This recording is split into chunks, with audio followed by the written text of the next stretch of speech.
3 साल हो चुके थे बेटे को अपना घर छोड़कर विदेश में बसे हुए। इन 3 सालों में बूढ़ी माँ और ज्यादा बूढ़ी हो गई थी।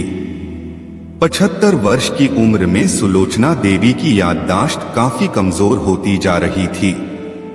उन्हें रोजमर्रा की चीजें याद ना रहती, लेकिन जो उन्हें हमेशा याद रहता वह था उनका बेटा।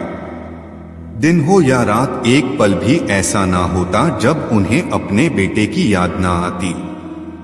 दूसरी तरफ बेटा था जो साल भर में एक आध बार अपने माँ को फोन कर लिया करता और 1-2 मिनट से ज्यादा बातें भी ना किया करता। फिर भी यह बूढ़ी माँ टकटकी लगाए अपने बेटे का इंतजार करती रहती। एक दिन बेटे का विदेश से फोन आया। हेलो, सुन रही हो ना माँ? अनिल बोल रहा हूँ, तुम्हारा बेटा। कैसी हो माँ? ठीक हूँ बेटा, तुम बहू और मेरा पोता कैसा है? माँ ने पूछा। सब अच्छे हैं। मैं अगले हफ्ते गाँव आ रहा हूँ तुम्हें लेने। अब हम सब साथ में ही लंदन में रहेंगे। तुम्हारी बहू कह रही थी माँ को यहाँ पर लेकर आओ, बेचारी अकेली वहाँ परेशान होती होगी, बेटे ने कहा। माँ की सूखी आंखें आंसुओं से भीग गई। उसके कमजोर शरीर के नस नस में खुशी की लहर दौड़ गई। बेटे और बहू का अपने प्रति प्रेम देखकर माँ का मन खुशी से भर आया। बेटे ने आगे कहा, माँ तैयार रहना, मुझे ज्यादा दिन छुट्टियां नहीं हैं। जिससे जितने पैसे लेने हैं लेकर रखना, तब तक मैं प्रॉपर्टी डीलर बात कर लेता हूँ। घर के लिए? घर के लिए? माँ ने पूछा। हाँ माँ, गांव का घर हमें बेच देना पड़ेगा। अब हम साथ में ही रहने वाले हैं तो वहां पर घर रखने का कोई मतलब नहीं है, बेटे ने कहा।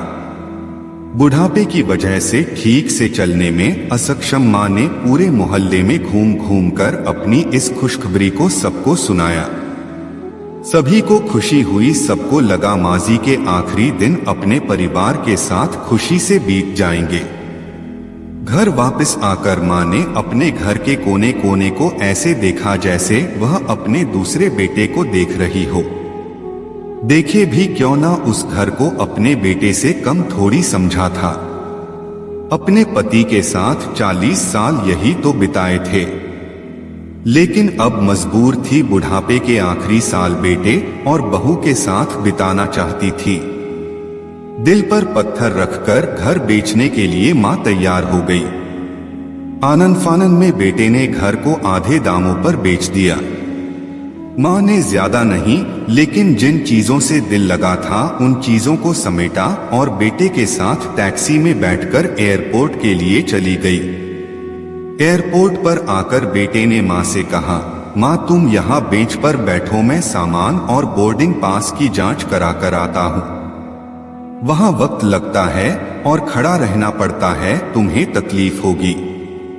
तुम यही आराम करो। मैं यूं गया और यूं आया। माँ बेंच पर बैठ गई और बेटा अंदर चला गया। काफी समय हो गया, बेटा वापस नहीं लौटा। माँ सोचने लगी ज्यादा भीड़ होगी इसलिए देर लग रही होगी। अंधेरा होने को आया, अब तो लोगों की चहलकदमी भी कम होने लगी। माँ को अब चिंता होने लगी। एक कर्मचारी ने आकर पूछा, किससे मिलना है माजी आपको?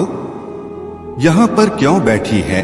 डरती हुई आवाज में सुलोचना देवी बोली, मेरा बेटा अंदर सामान की जांच कराने गया है। लंदन जा रहे हैं हम। क्या नाम है माँ जी आपके बेटे का? कर्मचारी ने पूछा। अनिल नाम है मेरे बेटे का, सुलोचना देवी ने बताया। कर्मचारी अंदर गया और थोड़ी देर बाद बाहर लौटा। उसने सुलोचना देवी से कहा, माजी लंदन जाने वाली फ्लाइट तो दोपहर में ही जा चुकी है और आपका बेटा भी उस फ्लाइट में बैठकर लंदन जा चुका है। अब आपके यहाँ बैठने का कोई मतलब नहीं है।